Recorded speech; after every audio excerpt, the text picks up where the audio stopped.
Want me to hit live? Sure. Hitting go live now. There we go. Sure thing, boss.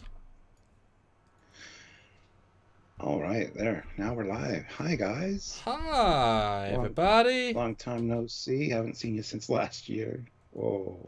Oh my god. I got to use that joke. It's been a whole year since we've heard your humour. About a year too soon. It's true. It's true. So, and Ozzy throws in $2. Happy New Year's to Trekyards. So thank you, Ozzy. That's the 2022. There you go. Aussie got that first place. And casual Trekker, $2. I second that, Ozzy. There we go. Awesome. Thank you, guys. Good to see you guys. Fantastic. Hope you all had a great New Year's Eve. Yes. Hope there was. No, eggnog's Christmas, isn't it? What's like a champagne is New Year's Day? Yeah, champagne for New Year's Eve. Yeah. I guess it's not really another drink, is there, that'd be like, that's the drink of this. No, it's just champagne. Pretty much. You just get happy. You just get jolly on celebration juice. Yes. Sergeant Montgomery, stardate 2022.4. Yeah.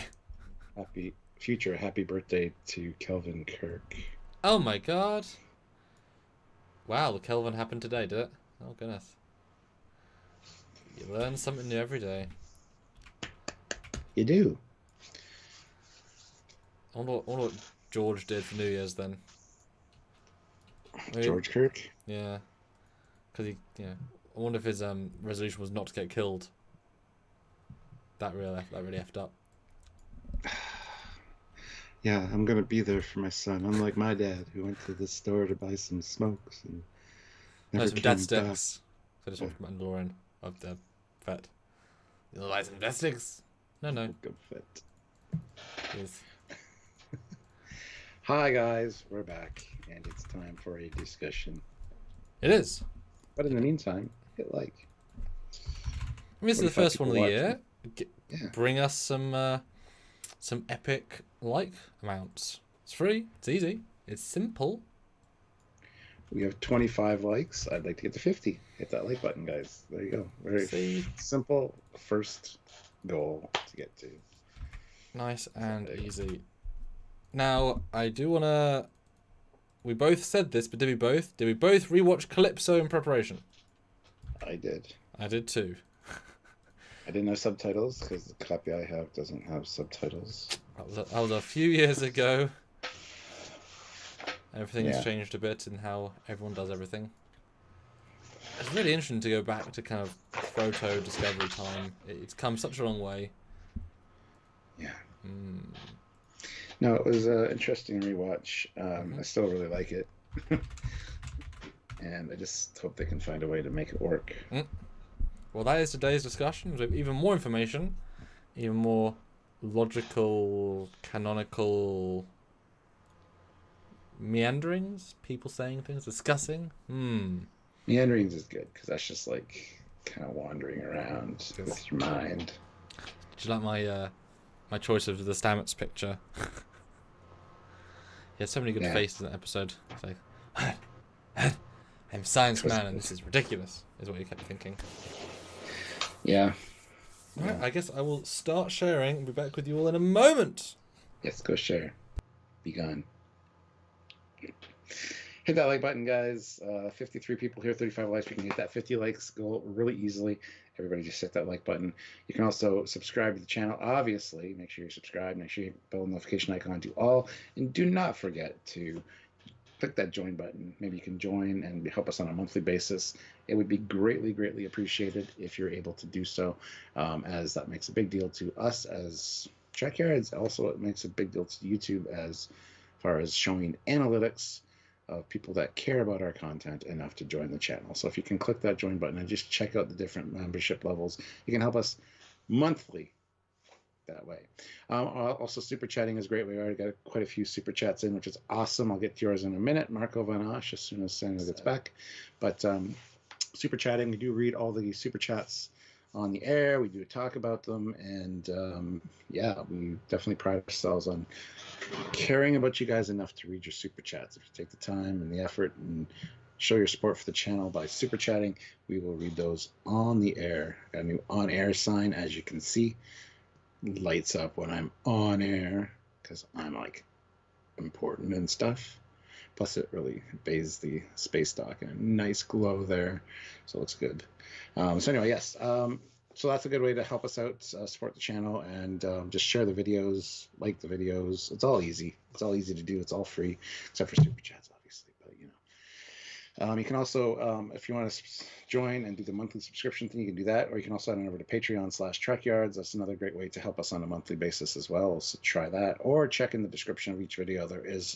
There are links to the TeePublic and the Teespring store. We really appreciate if you guys want to check out some Trekyards merch. We got some cool shirts and stuff, with many more on the way. We are in discussions to get some more stuff, some more designs. So if you guys are interested, check out that.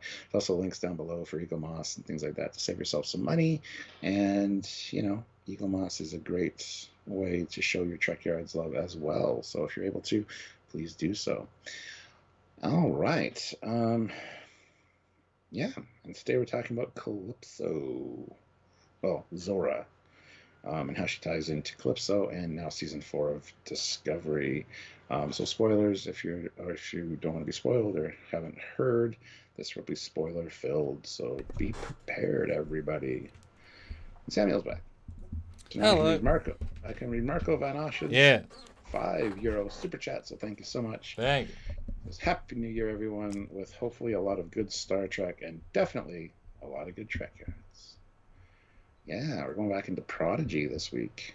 Ooh, and our live review will be on Friday again this week. We're back to the Friday deal. So. And Dan says, I've not seen Discovery seasons 3 and 4. But you've been to all of our lives for 2 years. Yeah, what? Always here. You're always what? here. What? What? I'm going to start a poll. Good job, Dan. You inspired a poll. And William J is here. So Disco will one day be abandoned. Do we think that's how the show will end? Well, see, the problem is, though, it's the old Discovery. It's not the refitted one. It's got the old interiors. It's got the old sick bay with the thing pointing down at the bed. Like, there's a lot of differences. And I know there was an article where Michelle Paradise said that, I don't know, there was a lot of shit said in that article. It was from another showrunner, but they're going to try to blend it with their canon, and I don't know how it's going to work. But we'll see. We'll see how it goes. But it's an interesting discussion topic, at least. And I think it'd be fun to spitball about it. So that's what you guys are here for, to help us out. And good to see you, William. Good to see you, everybody that's here. And thank you so much for the New Year's wishes. A retcon within a retcon. Well, Will, I don't know if you've watched the video we released, last Saturday? Yeah, last Saturday. Yeah. Where we talk about the possibilities, or was it the weekend before? I don't remember. Anyway, it was just one recently about the different possibilities. We came up with like 3 really banging ideas how this could actually work and tie in with Calypso with what they've already established in season 4. And it's a really good discussion. So we'll be bringing some of that stuff up here, obviously. And if you guys have any ideas, like I said, please feel free to super chat them, because we will, definitely want to talk about that. So if you want to read the poll, I set one up. It was there for a second and then it closed. Here, hold on. I got it. There we go. Is the Zora from Calypso being retconned and changed into its season 4 persona? Retcon, but keep the idea. So the choices are: Calypso will happen 100%, or Calypso has been retconned now. I think it's going to be, my vote would be Calypso will happen 100% somehow in some form. But that's just I've been clinging on to that for a while. So it's the best Klingon we've got in season 4 is my Klingon to Calypso. I was going to read the super chat real quick. Yeah. Casual Trekker, $5. Thank you so much. When they made the disco look like the Mirror Universe ship, they changed it so to blend in. Could it just be that? And Zora was ordered to stay as is? Well, that involved quite a bit of work. You got big holes in your secondary hull on the refit. But it is programmable matter. I guess you can make it look like anything, but doesn't explain the interior changes. I don't know. That'd be a massive undertaking. And also, why would you bother making it look different or the same as it originally was if it's still going to be the same tech? Maybe as an indication that it didn't jump into the future and change a bunch of shit in seasons 3 and 4. And you have to go back and explain that it didn't because time travel is technically illegal, and so make it look like the original one. And then I don't know. But what do you think of Calypso then, with massive levels of going back in hindsight? I loved it. I really missed how good it was, actually. I do like Kraft. I do like the actor. And yeah, Zora's a little bit different. The voice is the same, obviously, but the visual representation of what her voice looks like is a little different. And I remember when Calypso came up, we were kind of shocked about the holographic potential on that bridge. Why would there be holographic emitters like that on the bridge, even though they did have the holographic communications array? It seems a little bit overkill. That could be a holdover from a refit upgrade, where holograms are more prevalent, perhaps. Just a thought. But, yeah. Sergeant Montgomery, $2. My simple Trek answer is Disco was duplicated. Could definitely be the case. Oh, it'd have to be after the spore data was... Well, with the entire crew, though, because the crew deliberately said to leave, and all the shuttles got removed, so there'd be 2 versions of the crew then. Because the ship had plenty of shuttles and escape pods and work bees, and they're all removed. Only one, brand new shuttle, Stuart, because that's one of the big issues with that one. But also, one of the brand new warp-capable shuttles. But also, Eric says, can someone give me a quick description of what Calypso is about? I don't watch the short. So Calypso is a short that is very, very vague on purpose, because they did it before any of this new stuff. So they wanted just to make a short that was cheap, easy, simple, effective, and because it was set in the future, it would never interfere with Trek canon, because they would never go into the future until the showrunner came in and said, "Oh, we're doing this," and they're like, "What?" But we have a thing there, and it's like, they were so vague. So it's very vague on purpose, and it's very, very little story. It's kind of almost devoid of story. It's more of a tone more than a story, which is fine. It's an artist's canvas of just a simple drawing, but it's nice, Story being, there's this guy from a 10 years war, which I'd forgotten was 10 years war, steals an escape pod or a shuttle picked up by Discovery, not a nebula, at least at the end. I guess they leave the nebula at the end. I don't know. Yeah, they do. And then he chooses to, he can't leave, so he just sort of accepts that he's now a prisoner / abandoned on this ship for time, days, weeks, months, don't know. Maybe falls in love with the computer, but not really. Maybe, probably not. Well, more simplistically, Discovery is 1,000 years in the future because the crew abandoned it and said they will return one day. So it's been sitting there, and it's AI evolved into Zora, and over 1,000 years picks up Kraft, who's this guy in an escape pod, saves his life. The computer kind of falls in love with him and then sends him off back to his family. That's the quick summation. Yes, I was adding more nuance to mine. I know, but you can nuance now. Yes. Continue. I want to give the quick ramble first. Yeah, and it's great because when we watched it, it had nothing to do with Star Trek. Completely devoid. It just happened to be some guy's random short film on the Discovery sets. But the best of the short treks, in our opinion. Because it had nothing to do with Star Trek and they could do whatever they wanted. That's why it works. No canon violations. Completely irrelevant. And it's fun to use some of the lesser used sets because in season 2 they were focused on different things. The mess hall and the transporter room. So they filmed it around other things. So they filmed it during. And I guess the sick bay as well. Yeah. Taylor T, $10. Just joined. Thanks for the live, gents. I think there's something more to Calypso. I wonder if Kraft is related to something we already know about. Maybe he's the person that gave Book his name. Perhaps. I mean, I kind of like the idea that Kraft might be related to Book and Burnham. Whether it be a son, whether it be a grandson. I don't know how far removed that would... I don't know. But that would be awesome as well. And I could see them doing that. I really could. But yeah, maybe it is the person that gave him his name. I don't know. But it's definitely. I mean, that's one of those things where it's like watching Generations and Relics. They don't, because they were filmed and written separately. So one is wrong, Canon is wrong, but it still happened. So Calypso is wrong in so many ways because it was before everything else. So you watch it, you keep hearing contradictions. Like Zora doesn't know.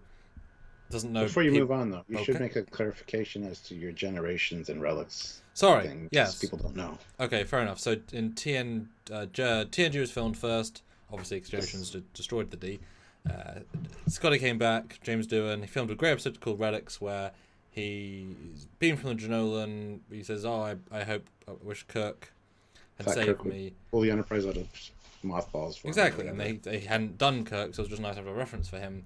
And then Generations, only about 4 years later, they brought back James Doohan, and in that movie, they killed Kirk. And then after that, he then retired. So a thing filmed later, but set earlier, has Doohan make a mistake. He was there at the death site, but because of the writers didn't write Generations at that point. Now, wonderfully retconned in a sense where you say he had short-term memory loss from the transporter buffer. There's a lot of little out there. But you can't fix that because you can't. There's not really, apart from the slight retcon I said there. And that just happens with things often. It's just, happenstance. Kind of hard to... It's just a mistake, etc. But they wanted to go creatively forward. And just like with this, they couldn't let this be the entire guideline for... If this had to be a blueprint of season 4 or 3, then there's so many criterion you got to fit to get into this, where we'll now have a 10-year war with a Vidrash, which is not... Well, if you haven't got warp drive, that can't happen. So then you've got to have some other thing. It sort of breaks down where the stories can go, so they just ignored it entirely. Because as soon as they said a war, I'm thinking, oh, well, that's got to be warp cable, that's got to be big, it's got to be scopy. But also they're so vague, it can mean nothing as well. But also, Zora clearly thinks in the Alpha Quadrant, otherwise you should notice something else, because that planet's clearly in sensor range, in the Alpha Quadrant, nowhere special, Federation space, They mentioned the Vidrash, which is like the Federation of the Future, I guess. Well, we don't know. It was like an anagram for something. But it was never actually said explicitly, so it's still their original intentions, unfortunately, don't matter at a certain point because things get changed after the fact. But they were mentioned in Discovery Season 3 as an offhand, the Vidrash are causing some problems. But, okay. Yeah. George Mangrum puts in $20.22. Damn. 2022. Oh, that's funny. Happy New Year's. I think if they brought Calypso back into it, they would just redo the exterior shots of the ship. They redid the visual of Giorgio's shuttle in the Saru short trek when it was put into the Discovery episode. What do you mean they did the visual of Giorgio's shuttle? What? They didn't... Did they flash back to Calypso and they changed Giorgio's shuttle? I thought it was... They used Discovery shuttle in both. George, clarify. I don't remember that, and I remember those scenes. But thank you very much for the super chat. That's amazing. Awesome, guys. 54 likes as well with 100 people watching, guys. Hit that like button. Let's get to 80. I'm not going to ask for 100 yet. I'm going to go for 80. But it'd be nice.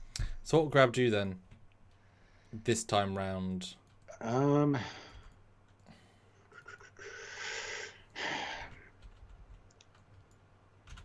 Everything. I just love the story. But I mean, it is the best of the shorts in my opinion. So,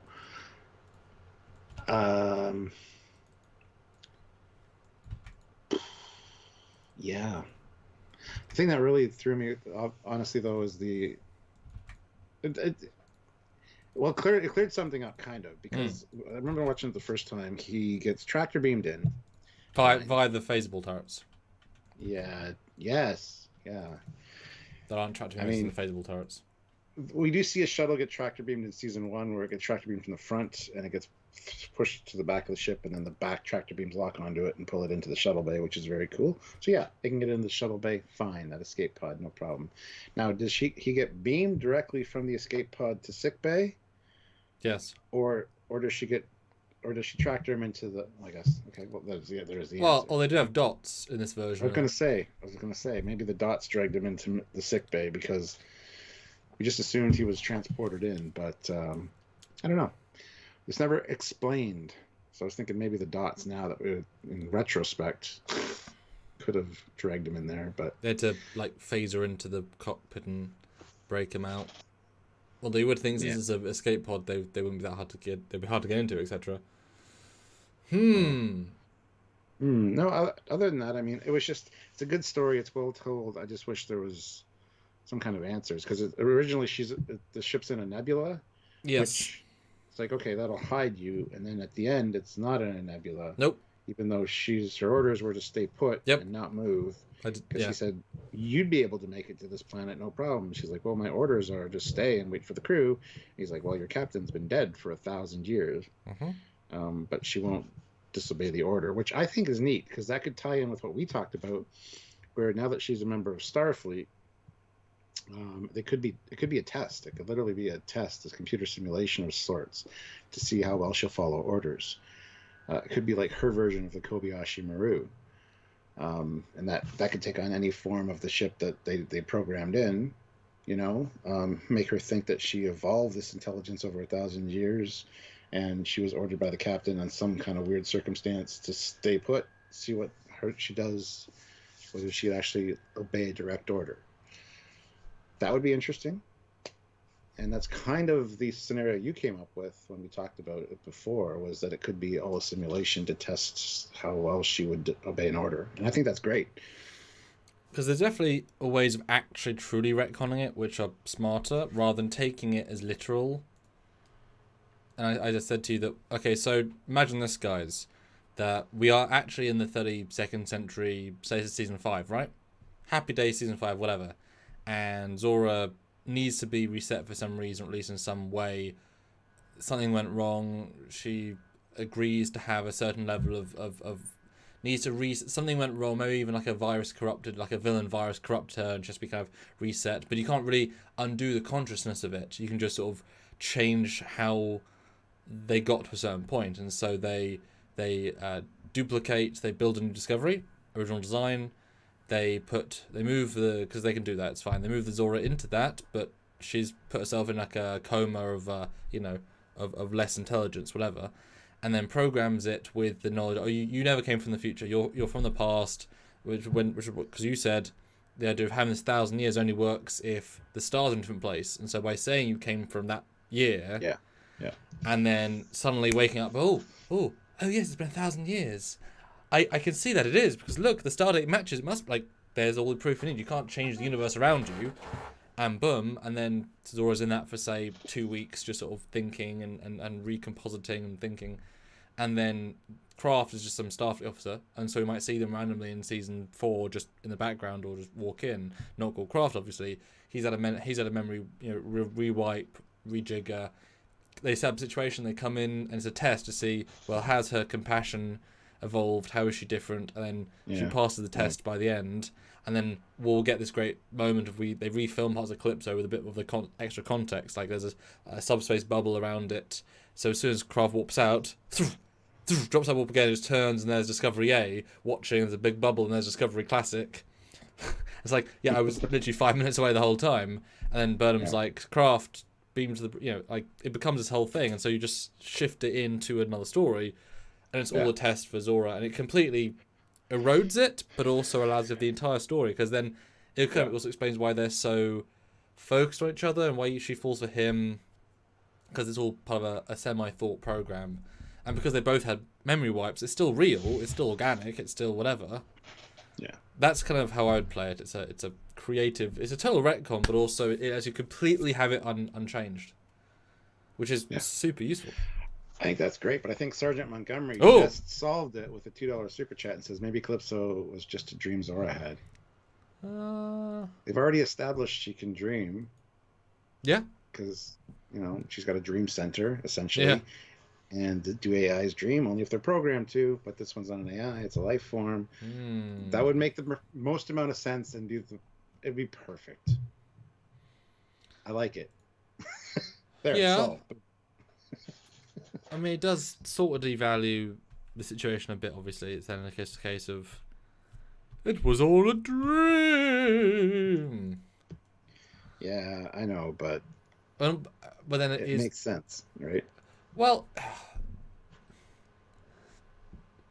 Because I mean, they went out of their way to say the dream thing in the last one. So No, sure. Now, do you think then, because Craft is so similar vibe-wise to Book, like a good, both look, somewhat the vibe, more militaristic, I'd say a militaristic book, is based on him? Is that kind of because Dream is pulling things from fiction, and then maybe she used her own, Saw Burnham and Book's relationship, and kind of vaguely modelled that, and used that as an inspiration? possibly. I mean, the thing is, Wait, is that the only relationship she knows? I mean, there's no other relationships on the ship as far as we know. well, she's got access to the sphere data. She's also got access to all Starfleet records or Yeah, crew but it's manifests. different to seeing it, though. I know, but every time you dream, everyone you see in your dream, whether you know them or not, is a face you've actually seen in real life. Apparently. There you go. So. See? Hmm. But also it's a computer that's used, like I said, thousands of years, so it's just sort of scrambled it a bit. But then obviously, why would you have exterior shots for a dream? Zora, cut to exterior in my own memory, Those are for the audience. Well, those are the some conceits. dreams, some of my dreams aren't all first person. Like I see it cinematically. So. And. Don't know.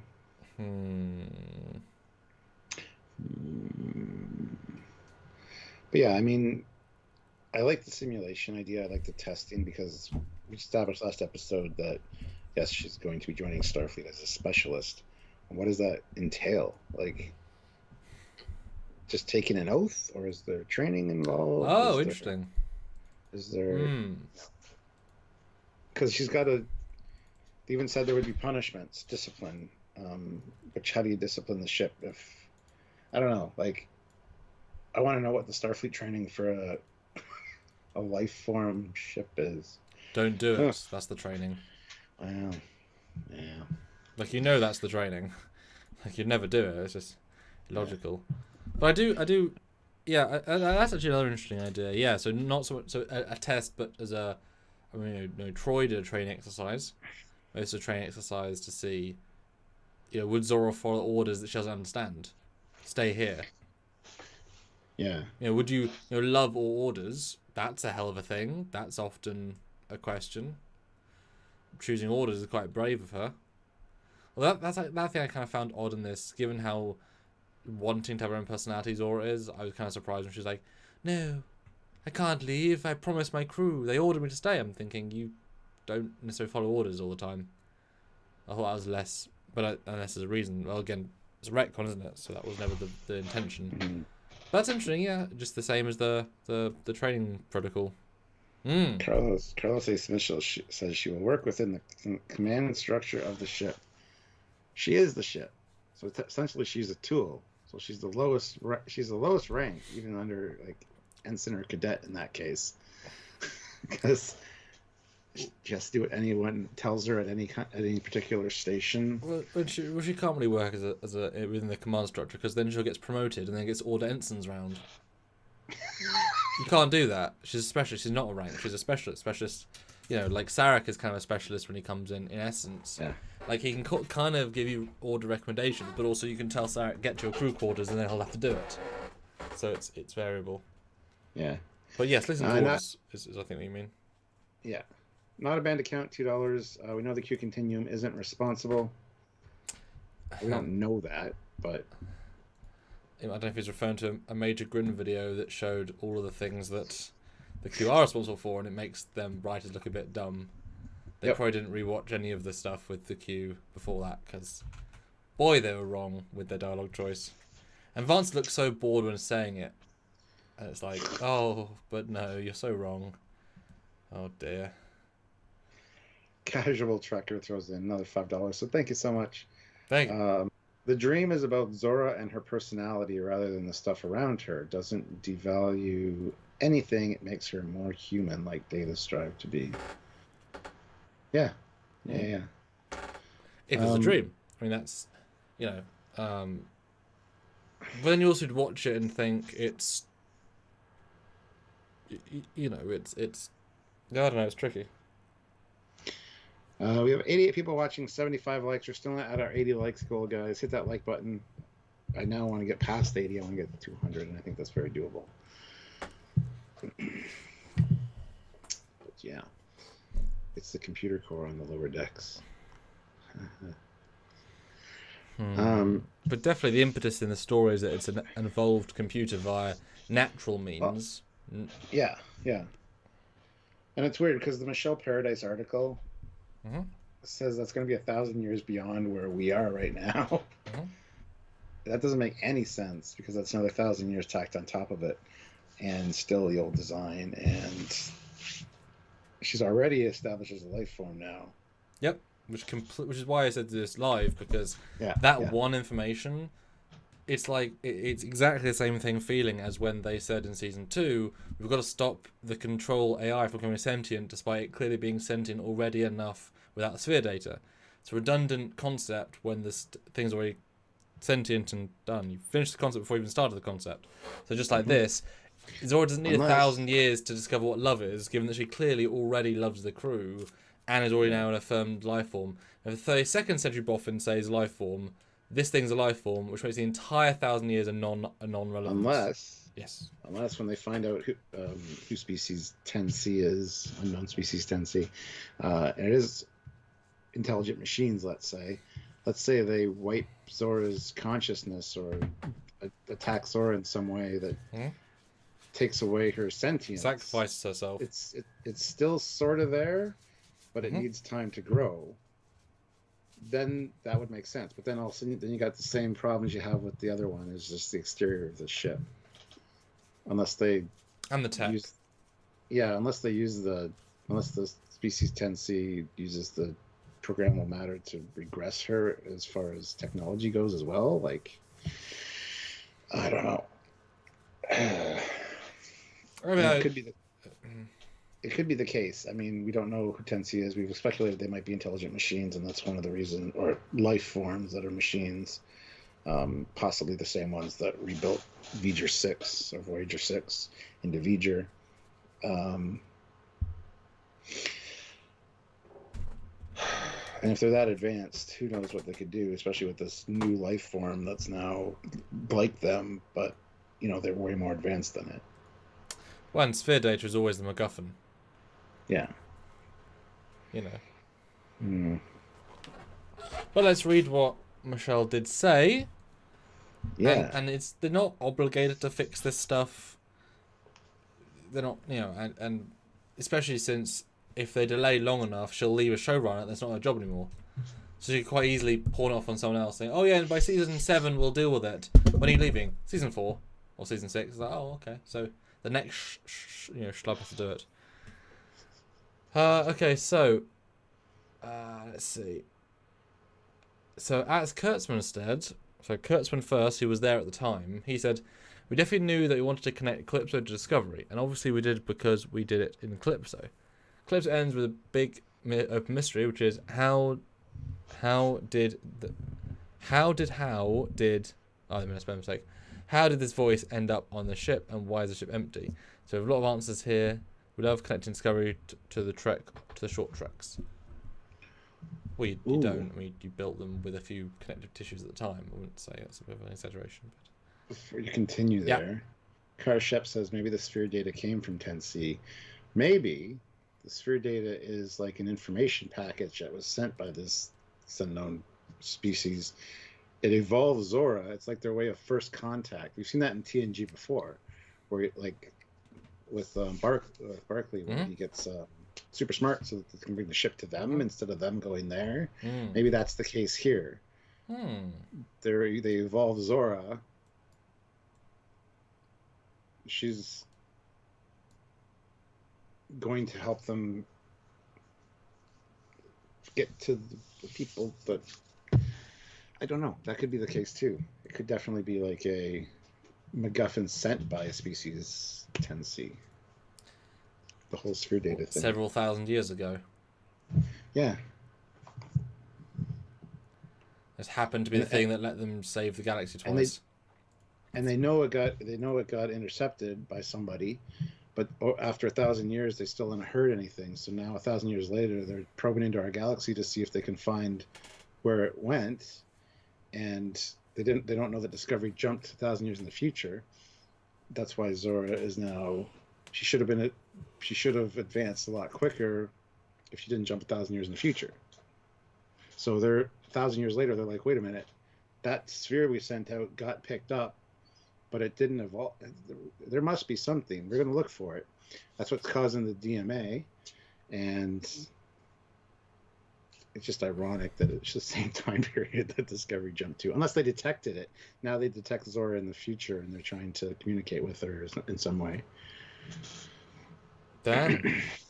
I mean, it'd be kind of sweet, and to kind of add a bit of context to yours there, it would be really fun, actually, because we've never delved into this too much, but, well, if we've developed time travel, they've developed time travel at some point in their galaxy. So like you say, maybe it is literally their creatures, the 10C, from when Discovery left, and they're travelling through time into our galaxy, because they've flourished as an adult technology in other people's galaxies. That's not really fair. And so that's a DMA is also a time wormhole, which is kind of cool, which they did in the Red Angel. That's what it did. I mean, it's, they already had the tech. It's not like it's brand new. Yes, and it needed the power of a sun, and this is through a galaxy. It's why it needs even more power. And so and that might be their way of going back in time. Maybe that is literally doubling down. Then that is how they go back in time. Is they're from the past, but because of time travelers, it's relative. I mean, they're following up on a lead. And they've got to deal with that. And so when Discovery goes through, they end up back in the past. And that's when they leave the ship. Because they know, there we go, that kind of solves it. And so they deal with the problem in the present. And they got to try and ignore everybody else. Then they find some cryo technology that they would build because of the future tech. They put that in a little ship. They hide themselves. They make Discovery blend in with modern tech, like you said. Put a nebula. They're frozen for 1,000 years. They let Zora wake up. They come say hey, and because it's now present day again. But because they've changed the present, the Verdrash have now happened. They stopped the burn. Because maybe Saru said, you know what? It's the other universe that Tarka's trying to get to. Which, the one that has the evolved Discovery. Because you were saying that they evolved anyway. No, he wants to go universe for no war. But I'm saying, if they're already gone into the past because of these, or the original present because of these creatures, then I can imagine one of the crew saying, we can't let the burn happen, seriously. That kills everybody. That kills bajillion trillions. And so they cause a chain of events that stop the burn. And so when they eventually they wake back up after 1,000 years, burn hasn't happened. Everyone's still where they are, though, because whatever. That tends to happen. And now they've had a 10-year war with the Verdrash, which has been horrible and brutal, and they've lost even more resources. It's like, how the hell did that happen? Like, maybe not civilians have all died, but Federation's even smaller, or Starfleet's, I mean. And they come back in as and they don't even know who they are because they reset time. They've got to kind of restart again. But maybe they didn't even design replica matter in the timelines. They get to re-add that in. But that's literally another reboot. So season 1 to 2's reboot, 2 to 3's reboot, 3 to 4's reboot. Goodness. Well, Ash Lemon says, wasn't there a line about her advancing so quick because of the advanced tech? Yes. Being 930 years in the future. Yes. 1,000 years of evolution in 5 minutes. Yes. Yes. Which was great. It just kind of skips the whole point of Calypso. Yeah. Which tells us it must be an alternate reality or something, because that was their out. And it's good. I mean, it's a nice way of saying it. Yeah, they yes, if you go 1,000-year-old tech, that explains, Yeah. Yeah. Not a band account, $5. Alamarine, count to 4, Alamarine, then 3 more. Alamarine, if you can, Alamarine. Or if you can see Alamarine, you'll come with me. You know it, and you even missed it. But did I, though? Mm-hmm. No, I didn't. SWTX Chaser puts in $20. Zora, not sphere data, stolen. Fake disco causes trouble. Fake Burnham versus real Burnham. Final order of fake Burnham and fake crew is to hide. 1,000 years later, Calypso. Got to deconstruct that. Yeah. Fake disco causes trouble. Well, where's the fake disco from? I think he means someone steals a sphere data, puts it in a replica of Discovery, and then reprograms her to say, "Oh, this is your crew, and it's imposters." Or maybe, just like Voyager, someone who looks like Burnham but not. Could it be too that maybe the sphere data is Zora but extracted from the Discovery shell and sent back in time? Oh, like a causality loop of life form. Like a paradox. Okay, so that's kind of cool. It's the sphere data is her, but that's 100,000 years of history or something there. Mm-hmm. So that doesn't quite fit, but it'd be interesting if it needed to happen for it to happen. Well, yeah, maybe Zora has a baby. The baby is the protosphere life form, which has to be sent back in time to learn everything for 100,000 years, to then become Zora again, to then have a baby. Obviously, you've seen Red Dwarf. Yeah. Red Dwarf is his own father. Yeah. It's dumb, but it's great. Now that's interesting. And then I mean, I think we're both calling it Zora's going to be in a physical body within a season or two. They're clearly leading up to that. And so sending a big chunk of who she is back would mean that she won't feel like this is my body anymore. I want a new body to kind of start fresh, experience the love of the crew, and maybe even the craft thing. I don't know how that would then factor. We kind of lost that whole plotline thread. But maybe then meeting Craft makes someone leave Discovery as a shell. Or maybe it should be with Craft, but Craft has a wife. Well, no, just to be with somebody, just to experience love, to then know corporeal form is important. So maybe Zora says, okay, so say this is season 5, right? And she says, a big part of me can't leave Discovery because it's what I am, but I know I need to move on to evolve. I've evolved for the last 100,000 years. I have to keep evolving. I want to live something else, but my core programming can't let me. And so they'd work out a way of saying, okay, if you can let me trick myself via evolving, find a reason to leave. So they wipe her brain, do the things at the start, tricking her, and then she experiences love, which then makes her think, okay, this is beyond the non-corporeal ship, and that kind of brings her wishes back in. And then we see that this great scene of, as we often see in stories, a message from yourself to yourself, little orb of squiggling light, of, hello, I'm Zora. And now there's a corporeal Zora saying, hello, I was Zora 4 days ago, and now you're hopefully got a body now. Congrats. That sort of message. Could be fun.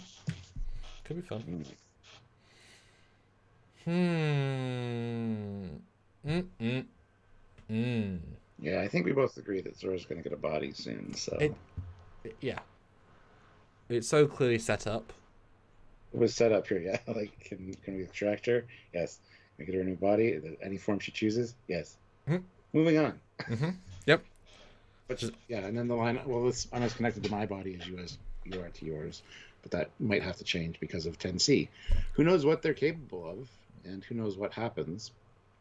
But damn, I like it. Or is it literally just, are we thinking super over, mate? It's just an alternate universe, and they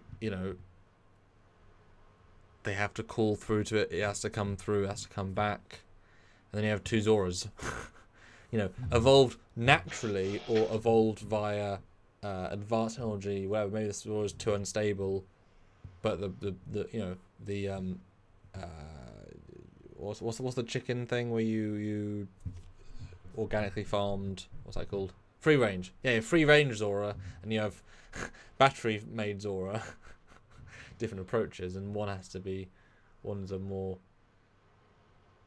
Well, I'm also wondering if it's going to tie in with what Tarka and Book are doing right now. Like, well, Tarka's grand goal is to get to another universe. Maybe it turns out that they need Discovery. They need Zora for some reason that they realize later. But then Tarka jumps to another universe, not the right one. And as a result, puts Discovery so that he can have Zora in the future and do a time jump or something. He is a scientist. Who knows what he can do?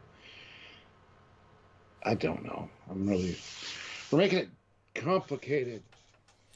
Well, it's like saying how if you brought back Scott in First Contact, and it's like, right now I've got to explain that one scene in Generations. It's like, well, how do we how to retcon that, but also that's a lot easier. But maybe though, maybe when, what's his name again? The scientist guy? Tarka. When Tarka jumps to a universe with Book, let's say, because they get pulled in at the same time, when they're doing that, Burnham is right there. She gets pulled in as well, but without any tech. And they say the only way we can get back is with Zora's help, because she can do calculations. So they have to steal the discovery from that universe, give it 1,000 years of leeway, and then use it as a... use that. But then if it's not even... if it's not even have the same evolution style, the sphere is what makes it alive. You know, the sphere was alive. So just growing up yourself wouldn't generate the same life form, you know? Be different by default. My brain hurts. Look at the super chats. Car Shep throws in $5. Thank you. Zora didn't want to give the coordinates to the crew because she doesn't want to go home. I think she is from 10C originally. She knows what awaits. Maybe. Oh, that's interesting. Maybe, well, subconsciously, maybe. Even though subconscious is what they dived into, and that's where she saw the love of the crew, and she was a stalker. Peeping on everyone in the showers. No, that's interesting.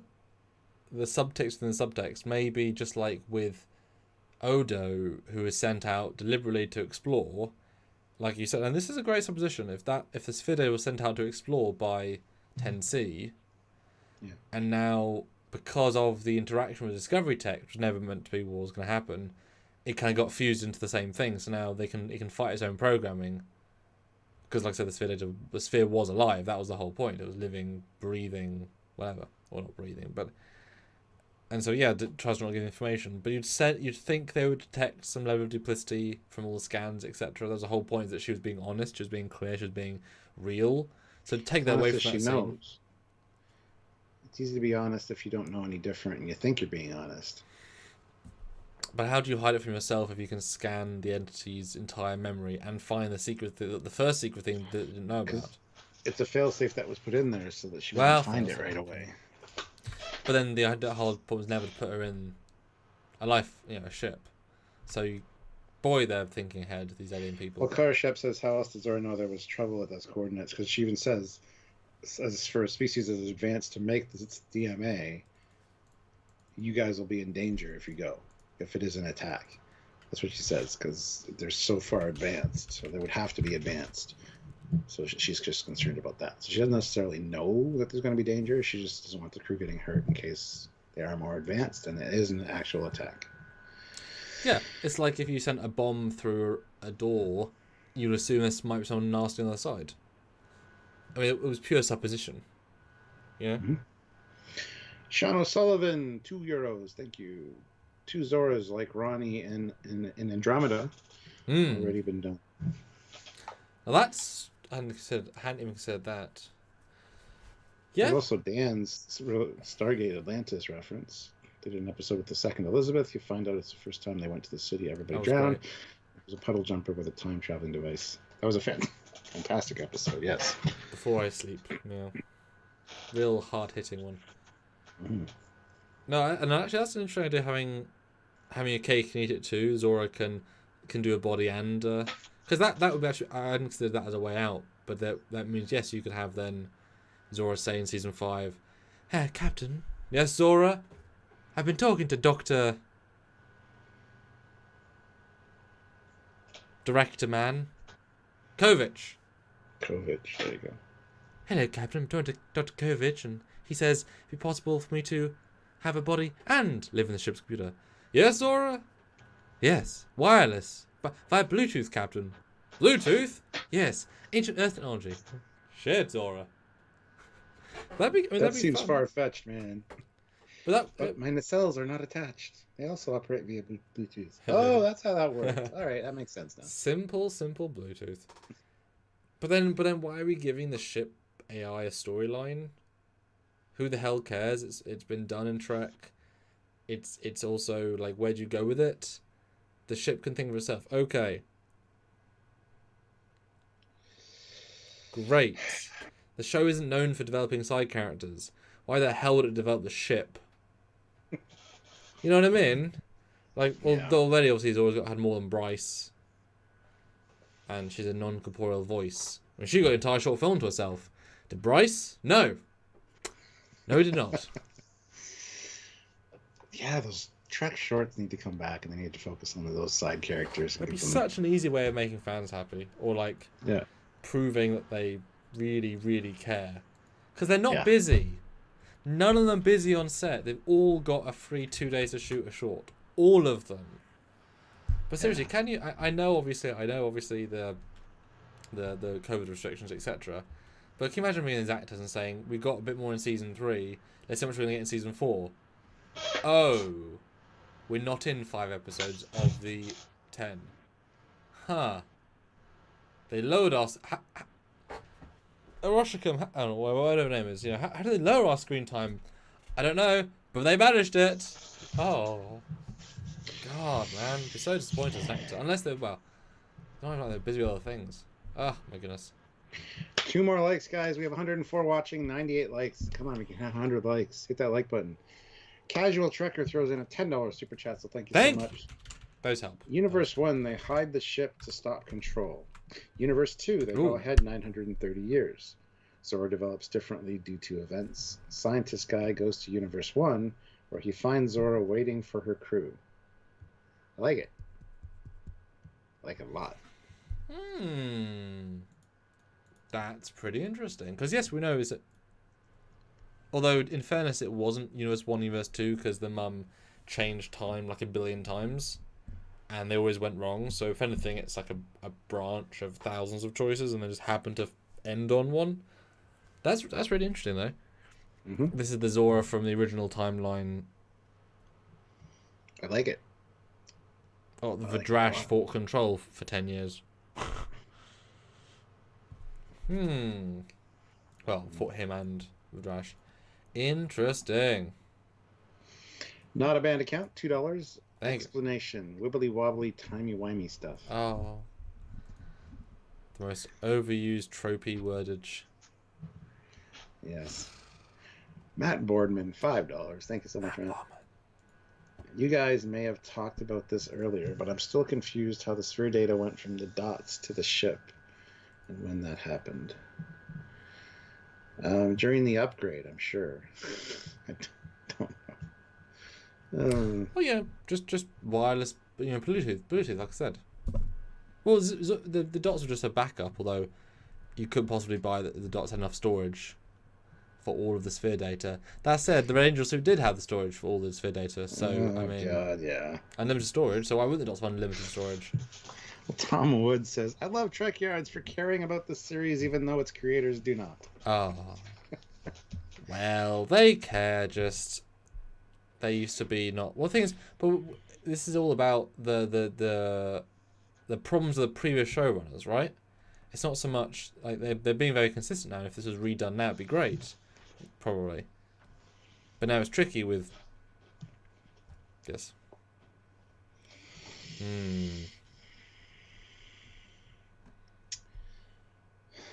Well, there's lots of different potentials now, especially with Tarka saying that he's going to another universe. Mm-hmm. I like that. I like that a lot. I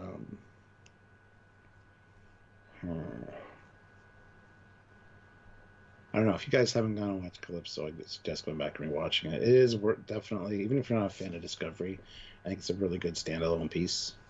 So there's nothing to do with Discovery. Just happens to be on that set. Yeah, very well done, very well acted and crafted, you could say. See what you did there, like macaroni and cheese. You thought it was mushy and soft because of the emotions. I see, Stuart, I got it. I got what you're laying down, right? Right? Yeah, you're picking it up for sure. Yeah. Cute. Well, it's hard mac and cheese. It's kind of gross. And I'm wondering, or this is super like a stretch. And it doesn't really make any sense. Do you think they are actively not changing the interiors, even 1 iota, despite being a 32nd century refit? And you saw how in the end, Enterprise 1701 massively changed interiors from the refit, several times in fact. Are they deliberately keeping the same so that when they do line up the Calypso, that at least is the same? Because the exterior is easy to change than interior. Are they thinking with that much, this is important to us, that we will actively not change our art design for another 3 years just so it lines up? They're not changing the art design because of money. Okay. That's how they think. They're not going, oh, we got to tie this in with Calypso. We can't change the interior. Even though those Trekyards guys keep saying that with the more advanced ship, there would be different interior, and they're right. But we can't. Just repaint the damn hull. Just repaint it. God damn it. Once we meet up with Calypso, then we can do it. Do you think, John says, do you think this season of Star Trek Discovery will tie into Calypso? Well, it is. I mean, Zora is now a life form. Yeah. You can't get more tying in than the same life form is now alive. It wasn't in season 3. There's only vague hints. So, yes, it has already tied in. Just not in the same way. But let's check out the poll. With 116 votes, I said, is the Zora from Calypso short being retconned and changed into the season 4 persona? Retconned, but kept the idea. 44% says Calypso will happen. 56% Calypso has been retconned out now. So just over halfway, Stuart. So it's very close. It is very close. Yeah. I'm going to do another poll as well. Okay. Well, guys, it's a good time to hit like if you haven't. We have 105 likes. Let's try to see if we can get to 120. We honestly need at least another 70, and super chats would be amazing. Kind of hit the minimum. And if you have any other thoughts, theories, time travel paradoxes, things you want us to talk about, we've come up with a lot of good stuff, honestly. And if we don't hit the nail on the head with one of them, I'll be surprised, because I don't see many other ways that they can go about this. But yeah, give us your thoughts. Super chat your thoughts as to what you think is going to go on with Calypso, because Calypso is good. It is one of the best of the Trek shorts. Only behind Singing Spock. Oh, good God! Right. New poll. Do you actually care or enjoy the storyline? I like what's going on with Zora. I don't like the Zora storyline, or I really don't care, to be honest. I mean, that's the thing. We're kind of assuming that people are engaged. We're engaged because we analyze all this stuff and we talk about it a lot more than a lot of people. I mean, all of the YouTubers, etc., do a single review video or a written document, but we do 2 hours on one thing, and no one does this level of detail. That's why you guys are here. But I definitely hope so. Anyway. I definitely liked it more after this last episode. But it does feel like they jumped the shark massively. But if they move it off to a season 5 concept, then this is just the setup. Although you've got to imagine that having this be such a huge part, at least feels like a huge part of season 4 now, that the Zora character, personality, abilities will play massively into the final fight with the new race. Her having sentience, her being a living being, is going to be important directly in the coming threat. Which will explain why that is the big cliffhanger story. That's why it's the big, push forward of narrative from last week. Yeah, and I think it's going to culminate in her sacrificing herself to save the crew. Yeah. At least, maybe not destroying the ship per se, but just evacuating her consciousness from the ship itself. I think it's leading to that. So, yeah. Let's see. All right, guys, vote on that poll. Hit that like button. 8 more likes. And let's get another 50 people voting on the poll. Would be amazing.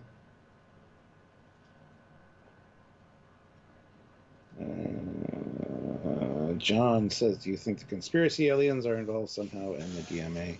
Not anymore. Honestly, don't. I think it's pointing more towards something either tying into V'ger or possibly Doomsday Machine. That'd be kind of cool. But don't know. I don't think it's going to be the bluegills, as they're called. Well, they've already thrown away that tease. People gravitate towards. I can't remember the context, but one of the many rumors, concepts that one of our sort of Trek online people had for one of the many shows of Trek, and I remember one of the writers said, "Oh yeah, everyone kept talking about this theory that we had we didn't leave any clues of, but now you say it, I feel like I see the clues, although it was complete interpretation and you were so far off. But we love that you thought this. Where the hell you got it from, we don't know. So, you know, the thing I said from the start was probably just a collar thing."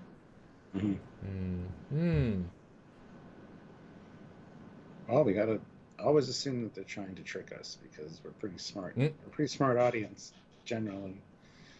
So they got to do twists and turns and tricks so that we can't guess what the plot outlines. So.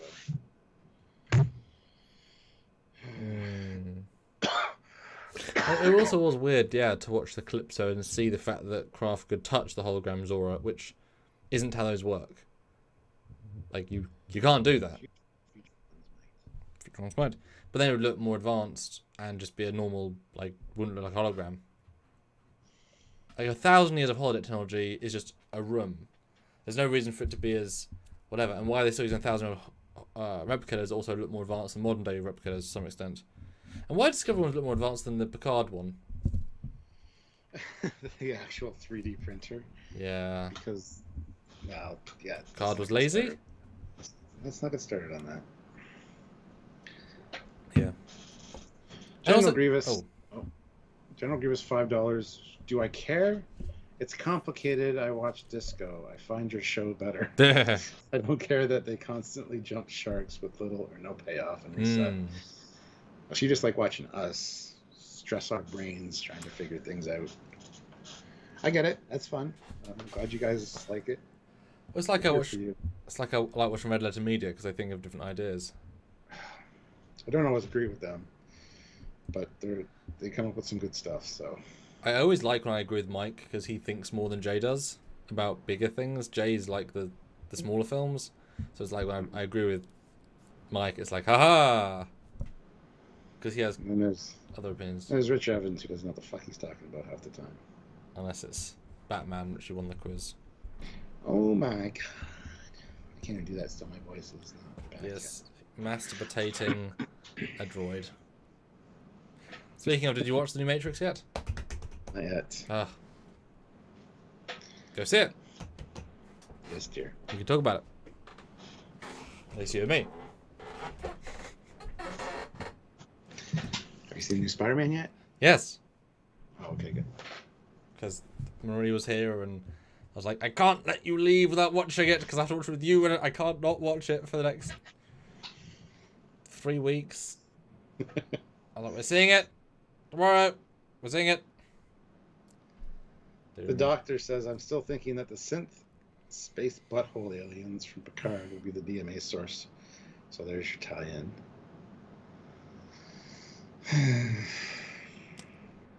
The problem with that is that, first of all, it makes the villains of Season 3 sentient AIs again, which are villains of Season 2 of Discovery, Season 1 of Picard.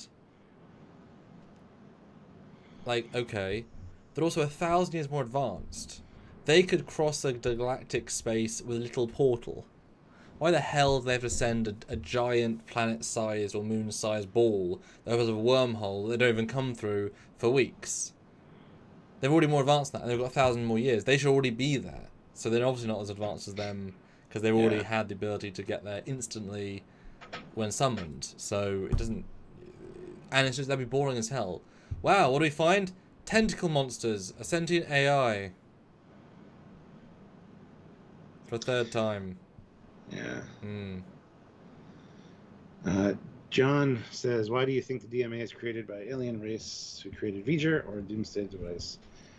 Not Doomsday device. Creators of the Doomsday device. Because the Doomsday device came from outside our galaxy. We're looking for extra galactical threats.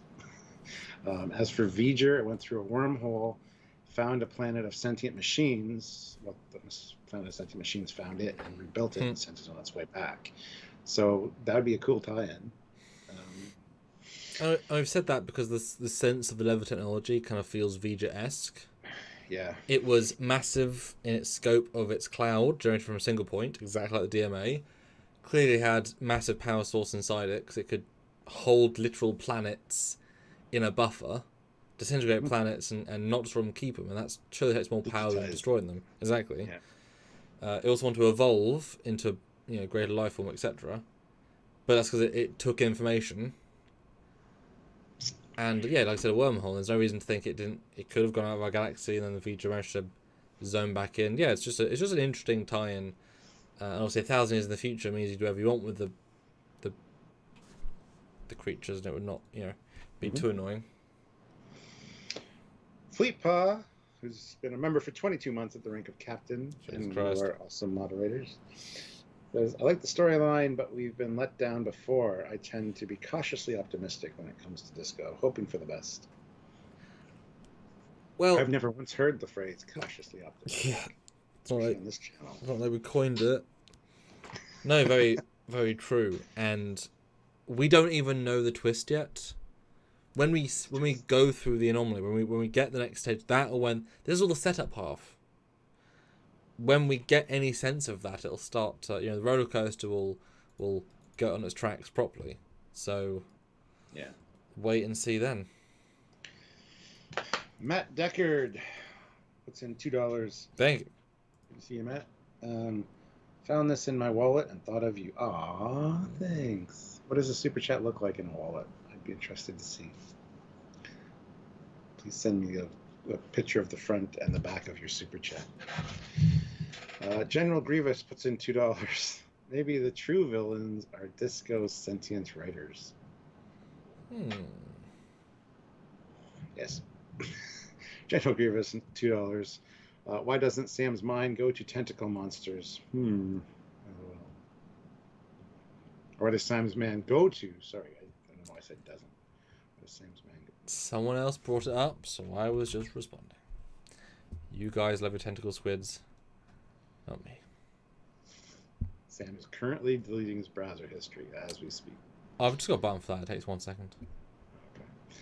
Casual Trekker throws in a $20 super chat. Oh my god. So thank you so much, Thank Casual you. Trekker. Amazing. Scientist Guy and Disco go to a different universe, but the wrong one, and his eyes go wide, and we see what he is looking at is the Enterprise A from JJ Verse, with accompanying theme song, Fade to Black for Season 5. But he's going to a place with no war. He sets the goal, which I think is ridiculous. There's got to be war somewhere. But I think just major wars, I guess, is what they're referring to.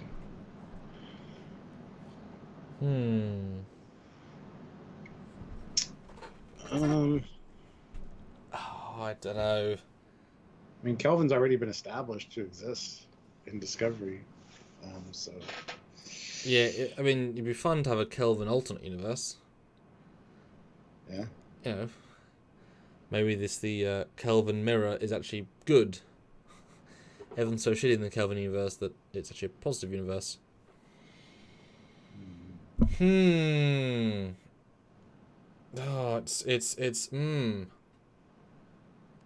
it's tricky because it's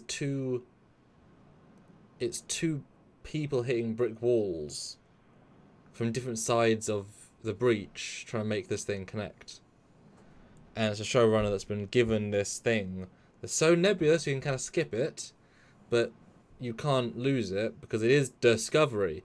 It is Zora. It is the same ship. It is Discovery Shuttle. These core things that you can't not do. But I do almost think it'd be funny if she just says, "Oh, we'll do it next season. Do the next season," and then leaves the show. And you motherfuckers gotta deal with it. Somebody will tie it up. Which is pretty great. I mean, what a ballsy, shitty move to do. Ozzy says the DMA wants the turbolift shaft back from Discovery. Hopefully they're gone forever. Maybe it's looking for a place to live, this big DMA, and it's looking for that, comfy, turbolift shaft. It keeps just ending up in deep space. This is too big. I wanted big. I wanted roomy, but I didn't want this roomy. Go look again. They haven't showed us those in a while. Let's be fair. They're not. Well, I They are mean, not. I said this in filming in earlier. Do you guys think, and please do put in the chat right now, I'd love to know, do you think the season feels cheaper than last season, and especially seasons 2 and 3? Because I definitely think it feels like a lower budget. They've stripped a good chunk of their money per budget. There's less space shots, less new sets. Yes, they bought the digital wall, but they did it with, it's an investment rather than buying it, and they coded it with the other teams work in Toronto, so it's not so much the same cost.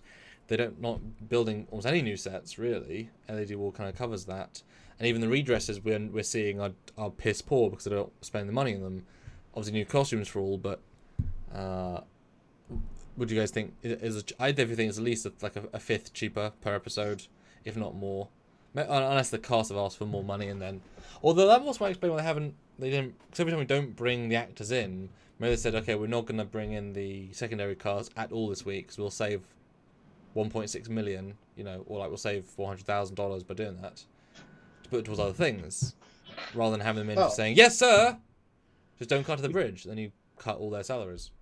We've talked about this, and I think there's going to be a big finale payoff to. Probably like a 3-parter as well.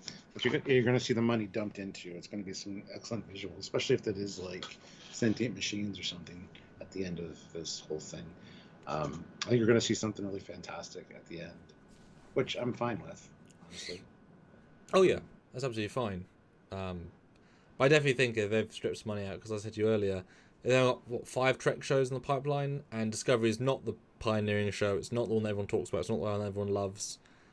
It used to be the one that was pushing it, and they could just throw money at it and see what sticks. But they're definitely, I think they're cutting the budget, which is fine. I mean, I think they did the same thing last year, and it was better for it. This year is almost entirely chatting in corridors and in rooms, and it's better for it.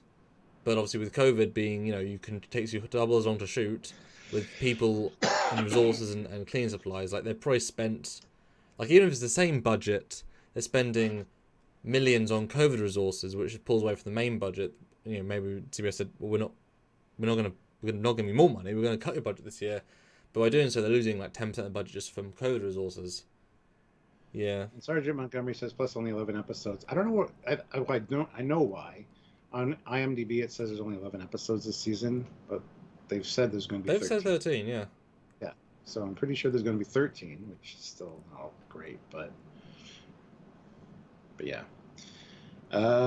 Donnie, god damn it. What? No, I love it option? No, Donnie. No. It's not an option. Like is enough. Our polls are never good enough for Donnie, apparently. Oh my god. General Grievous, $5. Oh dear god, I just realized a horrible truth. They're doing the Doctor's wife arc with Zora when they made the TARDIS physical on Doctor Who. Yeah. Well, but who does Zora love then? Craft. Which hasn't met Craft yet. I know. Casual Trekker, $5. Samuel, why have you not released the interview with creator of Lower Decks? Keep hearing about them on someone's lives and hangout videos. Oh my god, shut up. Don't get me in trouble. Oh, right. Because you got to edit all the videos at the same time, and it's a long interview, and we like to break it down into bite-sized, watchable ones that are topic-specific. Yeah, it's a while to edit that kind of stuff. There's no point releasing as one and be wasteful of everyone's time, but yeah. I wanted a holiday too. Am I not allowed a Christmas? But we did it in September. I'll shut up now. I know. Moving on. And we had things to do in between. We had Lower Decks finale and then Discovery Star, and yes. Caroline Karstensen, $20. Oh my god. Thank you so much. Coming in late as usual. Carry on. Well, good to see you. Thank you for the super chat. Wait. You dropped a mic there with that. You just come in, oh, here's 20. It's like, oh my god, you changed the whole game. Amazing.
has entered a...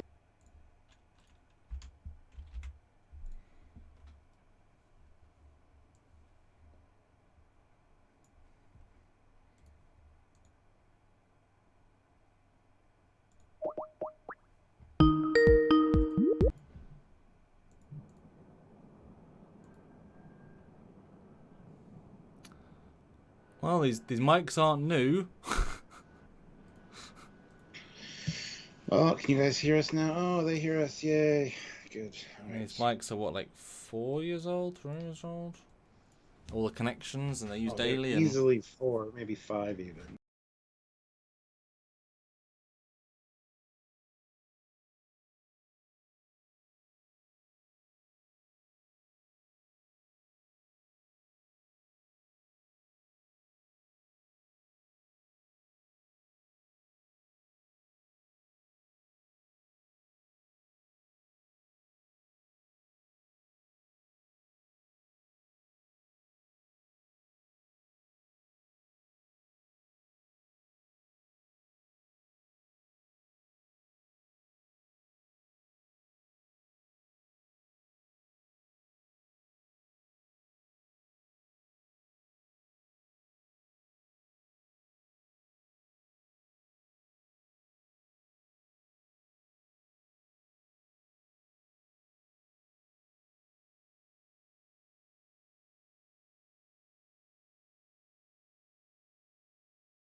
Oh, I think it... There we go, okay. Different cable. Hey, we're back. Yeah, we knew there was no sound, guys. We were working on it. Did people think they were smart for pointing it out then?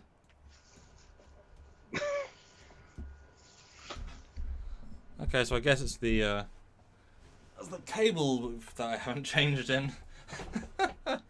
Yeah, forever, yeah. Forever, yeah.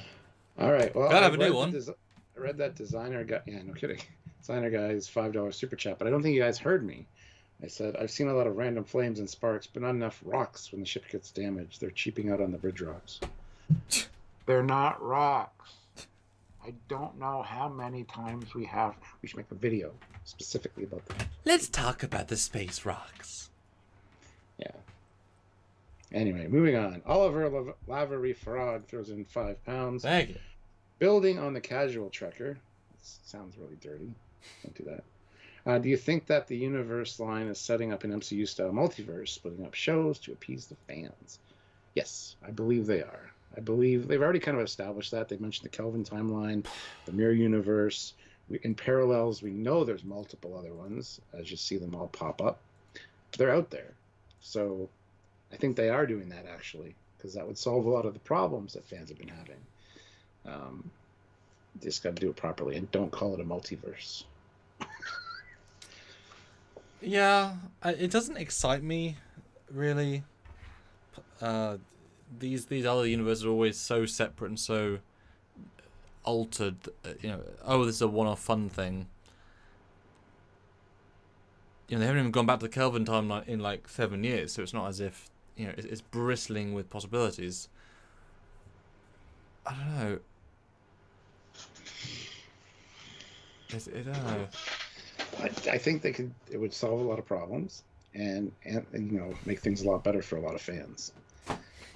Again, as I always say, if it's done properly, which don't have much faith in that. So there you go. Yeah, I did read an article by Screen Junkie saying Discovery might have now finally retconned the past about, and there's like they've introduced into alternate realities, and we're like, no, I did that in the 80s. Done. It's like when Snickle Martin Green says the first female black captain. It's like, no, did it 30 years ago. Just because you're not a Star Trek fan, you didn't watch Star Trek 4. Watch Star Trek 4, man. It's like, no, they did that, and she was great.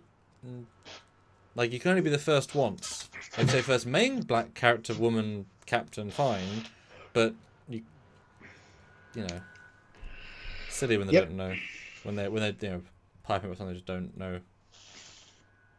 General Grievous, $2. Bah humbug. Sam, go back up the chimney and work. What? Sorry? I don't know. Casual Trekker, $5. Very suggestive mic placement came in by the Cap's face. You have a dirty, dirty mind, sir. And Fleetpaw Swiftback, $5. I thought we killed the Jeffries Tube monster years ago. Guess it popped back up with some temporal anomaly or something. Like the intern. I know about them. Do you? The Shroom Yards. Into the Shroomsverse. Mushroomverse. But it's just so surprising that they are going Zora like, even though it's so different and but that's the thing, like what we'd said in the first 20 minutes, if it is just an alternate reality version of Discovery, that's interesting. Yeah. I like it. I really do. But then what does Colin that add? says, why do you need two Zoras? Well, Colin said they've been mentioning the multiverse a lot. I suspect that we will see the Calypso of Discovery again. I'm sure we will as well. I just don't know in what context. Well, they haven't mentioned it that much. They mentioned it enough, and more than other series have. So. But it's because this show takes place in the mega future. They've now dealt with every known possibility. True. Whereas every other version of Trek, it's only been the mirror universe and then parallels. Whereas now it's like, oh yeah, mirror, Kelvin. Like it's just an everyday thing almost. Yep.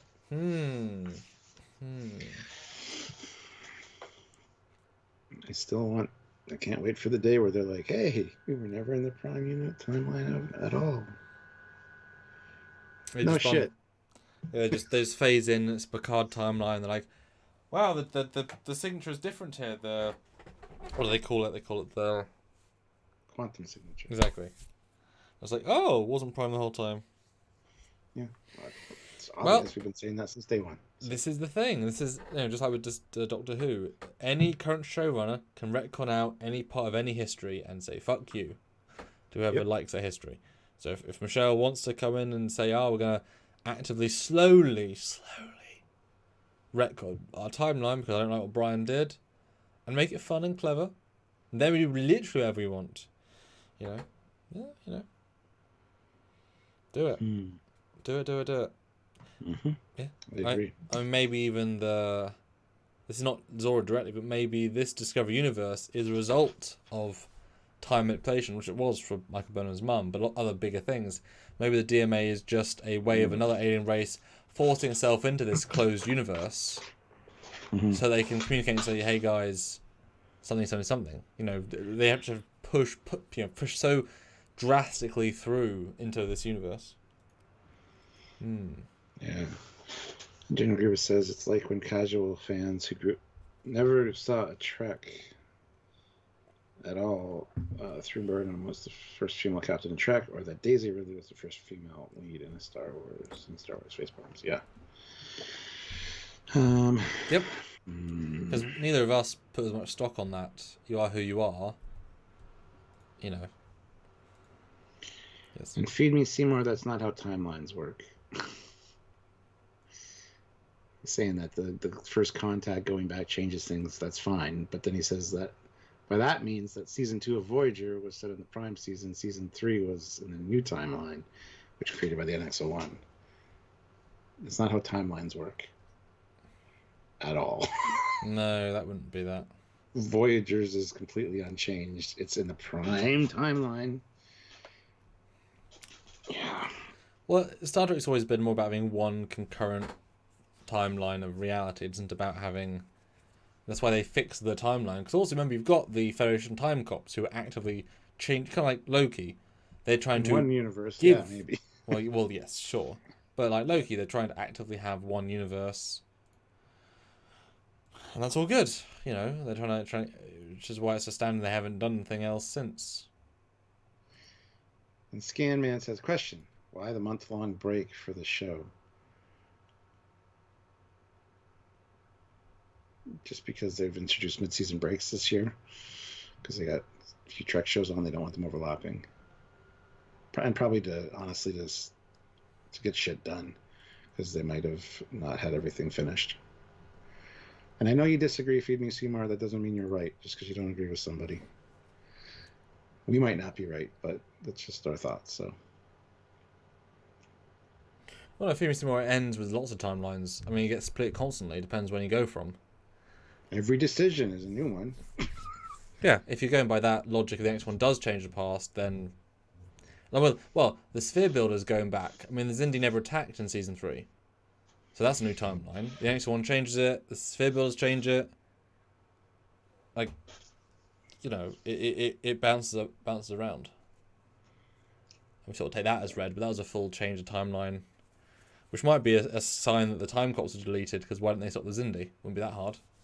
Well, because they were from the 32nd century, but time cops can see stuff from the future as well, because they're time cops.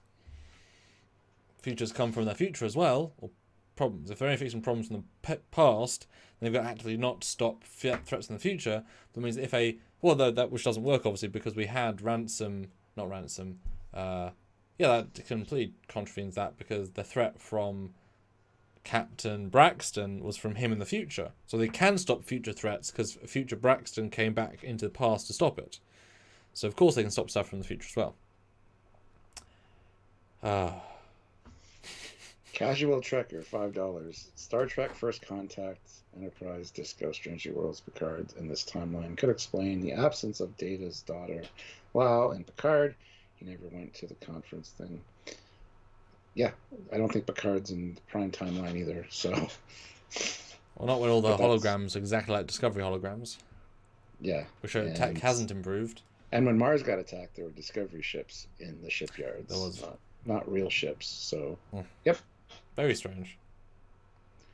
It's been proven. Oh. That doesn't sound good. 1 second. Yep.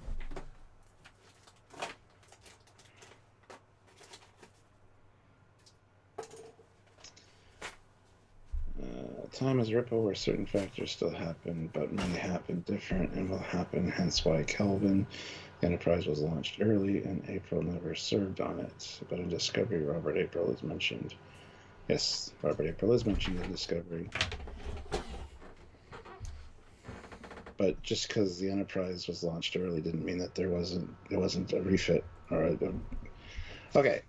Samuel's here now, so you can hear this. Feed Me Seymour says, time is a ripple where certain factors still happen but may happen different, but will happen. Hence, like in Kelvin, when the Enterprise was launched early and April never served on it.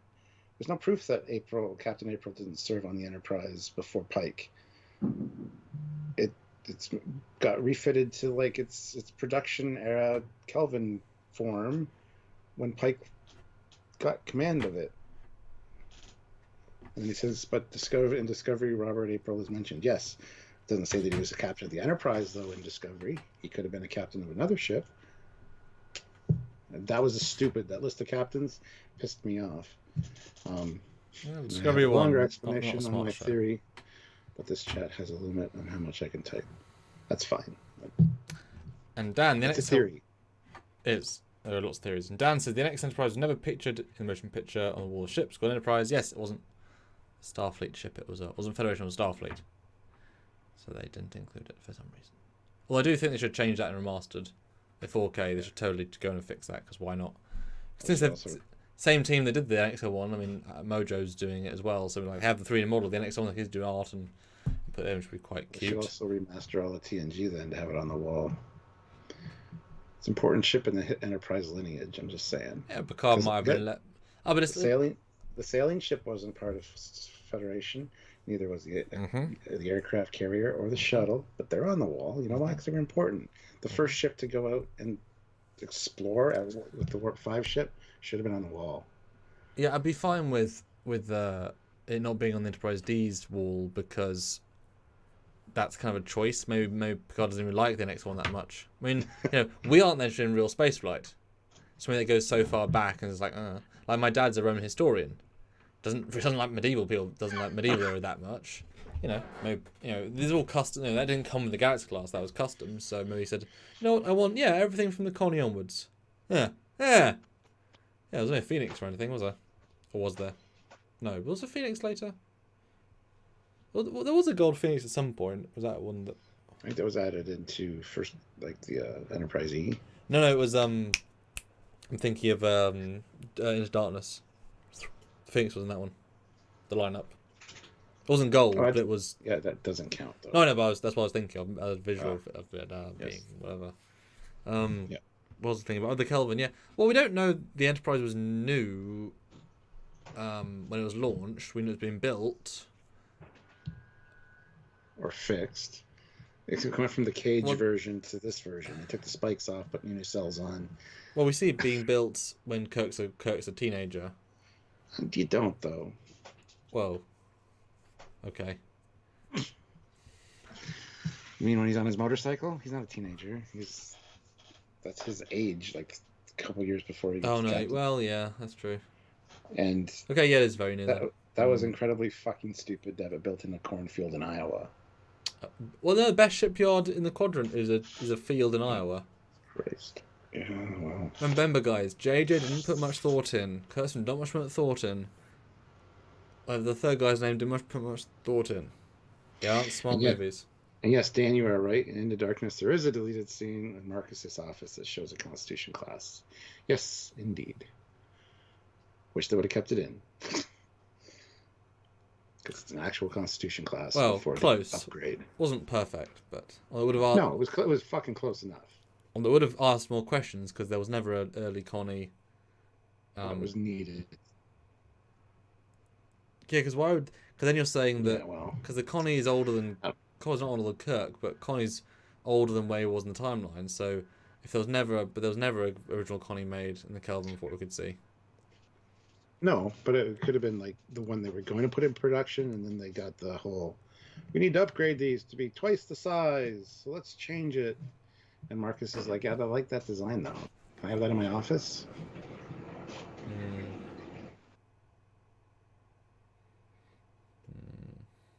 I don't know. So Stuart, what are we talking about tomorrow for tomorrow's live? Tomorrow we're going to take a sneak peek at the next Prodigy, which is on Thursday. We're going to talk about the preview that we saw in the Ready Room, which is very, very cool and very exciting to talk about. And yes, sir. We're going to talk about the Kobayashi Maru, I guess. And obviously we'll do a deep dive on that when we have more context. Although obviously these episodes are only, half an hour, so there is obviously less time to play. But no, I'm very excited about that. Definitely a strong way of getting us back into the idea of into this show. So I'm pretty hyped. And yes, we weren't sure if that was the Enterprise being built or just another one of the Constitution classes. So I do think it's in dialogue. The Enterprise was built in Iowa, and certainly in the novel it says that's the Enterprise. Yeah, that was the intention, but that's interesting side point. Matt Deckard, $5. Comic retconned and added what? And then he deleted it. He retracted his message as I was reading it, so I couldn't finish it. All right. Thanks, Matt. I don't know if that super chat sticks. I guess it does, but so I was halfway through the message, but thank you. Let's see what this poll is saying. We have 104 votes. That's pretty good. Do you actually care or enjoy the Zora storyline? So 60% of people say I like what's going on with Zora. 27% say I really don't care, to be honest. And 13% are just no, they don't like the Zora storyline. I like it. That's a good, fair percentage. Yeah, I think it's an interesting idea. I want to see how it plays out. I'll do one more poll as it links to Prodigy. So tune in, stay with us for another couple of minutes, and yes. Hit that like button, guys. Let's get another 4 more likes. Get up to 125. Should be super easy. Barely an inconvenience. I know, right? Another $20. References are tight. They are. Look, I'm gonna have to ask you to get all the way off my back about that. Okay. Wait. Oh, wow. There you go. That was what I was thinking. The other one. Yeah. Another $20 super chats would be a great way to end out, guys. If you're able to, please do. And like we said, join us tomorrow for our live discussion on the preview for Prodigy on Thursday. Zora the Explorer. That's hilarious. I love it. Zora the Discoverer. Casual Trekker puts in $5. When I saw that preview, I was floored. Jaw dropped open. Made me ridiculously excited about the new episode coming out in a couple of days. Yes, we had seen the image of that earlier, so we knew this was on the horizon at some point. So good to see it's going to be the next episode. Yes, that was one of the things where I was watching the entire last episode and thinking, and Gat's going to show up now, credits, post-credit, lies! Because that was this is the next episode Prodigy trailer. It wasn't this season on Prodigy, it wasn't next season on, it was this next episode on Prodigy. Lies. Yeah. Matt Decker, got excited, so it's fine. Which part of Trek is more iconic? Enterprise built in a cornfield or Psycho wedding Zora? Psycho wedding Zora. I don't know what you mean. No. Oh, you mean the one from Calypso, like the one that's all in love and she's not. It's not a wedding dress, I don't think. It's just she's dressing. Not, but it's only gives those vibes. Yeah. So my poll, last thing before we end, is how excited are you to see the new Prodigy set of episodes? Because we don't know how many of the next part is it going to be. I think probably 6 more. Very excited. Meh. Medium. Neither. Meh. Didn't do Prodigy, so I'm not excited. I'm happy to see some results so far, but only 20 votes. Let's get at least 40 votes. Put in the vote right now. $2 more in super chats. $2 more in super chats and 2 more likes. And last super chat slot, guys. So 2 likes, $2. And if you want that last super chat slot, you can just do it with $2 right now. So, or $20. I will tease a brand new interior for Trek Shorts. That's a pretty nice tease. If you want to see, I'll show you the one that you saw earlier today, Stuart. See what people think. But you can attest to the quality. Yes, it's very good. Okay. Absolutely. So 15 more votes, $2 more. We hit our like goal, and $20 if you want to see.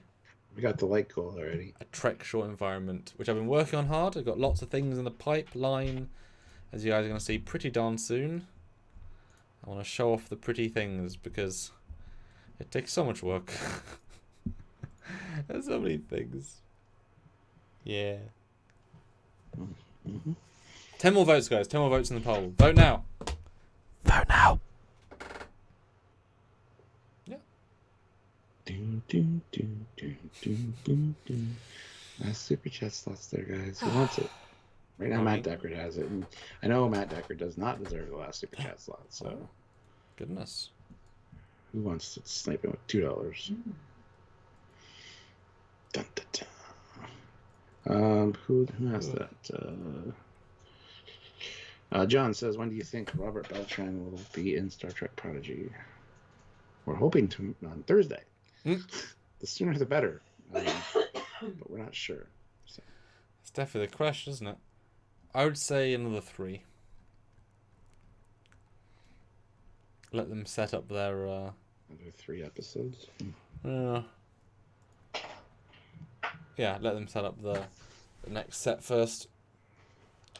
It's kind of part 2, you know? So 3 more votes, guys. I want to hit 40. Put your votes in. Put your thought. Put all your vibes in. Oh, those $2. There it is. $2 super chat from Fleet Paw. Let's see who snipes me. Nobody, I think. 3 more votes. 3 more votes in the free poll. But no, lots of thoughts here, Stuart. And it's amazing how they can keep recontextualizing the same short. You know, there's no new information really, but and we did this discussion 2 episodes ago, I believe. But just by having it be fully alive, change the context. You know, yeah. I mean, they know what they're doing. You know, they do know what they're doing. It's just, will it be clever? Will it make sense? Will we give 2 shits? Those are the questions, Stuart. Those are the questions. General Grievous, $2. I am looking forward to my next Prodigy episode. Yes, we're looking forward to seeing you as well, Deathlock. Will he appear? Will you cause chaos for them? I feel like he will. This is what he does. You're a meanie. You're a meanie. You and your big guns of hands. You really are a transformer. I don't have time to come up with clever lyrics, but all the cleverness. Oh. Marco Van Ash snipes in with a €2. €2 and says snipe. And then Casual Trekker with $5. When do you think we will get a trailer for Strange New Worlds? Ooh. After Disco and Picard? That's a long time from now. I'm going to say like around March, April. We're going to see one. I think we're in the unique position. They can actually finish or almost finish these shows first. You know, with Discovery, they were still very much in production, but they've surely learned the lesson of Picard of don't be doing it as you're doing it. Garbage comes out, you know? Mm-hmm. But, I mean, I'm sure they're a long way through production on Stranger Worlds. It's been in production for a long time now, so maybe they'll have a trailer and it's like, yeah, we've already finished 7 out of the 10 episodes, or however many there are. And then the trailer can really, like, show stuff. As you've pointed out, it's always the first couple of episodes. Generally, yeah. But if you can suddenly have like the first 7 to pull from, that's a pretty diverse set of things, and visual effects look more impressive, and you can pick your moments. But I would expect to see it soon. That I can imagine there might be a Star Trek Day or a some sort of event. But I would imagine sooner, possibly even before Discovery comes back. It'll be now a sneak peek. 2 things to show you: both Discovery episode 7. Sneak peek and also Stranger Worlds. I should imagine that'd be what happens. Area 51, $2. Take a shot here. Do I win? No, because General Grievous snipes in with another $2. Oh. You're a mean one, Mr. Grievous. Your gun hands are mean too. Which they are. Stuart, you disappeared. Oh no. But did we hit our 40? We did! 49. Well, one more then. One more vote. One more vote. One more vote on the poll, guys. No, John will be later than they said originally because, you know, they've moved things. One more vote in the poll. One. There we go. Right, 50 votes. So how excited are you to see Prodigy this week? 40% says very excited. 36% excited, which makes a happy margin for excited. 20% meh. Only 4% didn't enjoy it. And that is a phenomenal little margin. Good job, Prodigy. And we'll discuss the trailer tomorrow. Yes, that's tomorrow's live. So thank you for joining in, making us a great, successful first live of the year. Thank you so much. You guys have kicked ass. All the 20s and 10s have really helped. You guys are awesome. I hope you'll join us back tomorrow for more Prodigy. And we'll try and get back in the zone. Yes. Yeah. The animated zone. Mm-hmm. Alright, guys. Catch you tomorrow. Until next time. He's Captain Foley. I am. And he's Commander Cockings. I am. Bye, guys.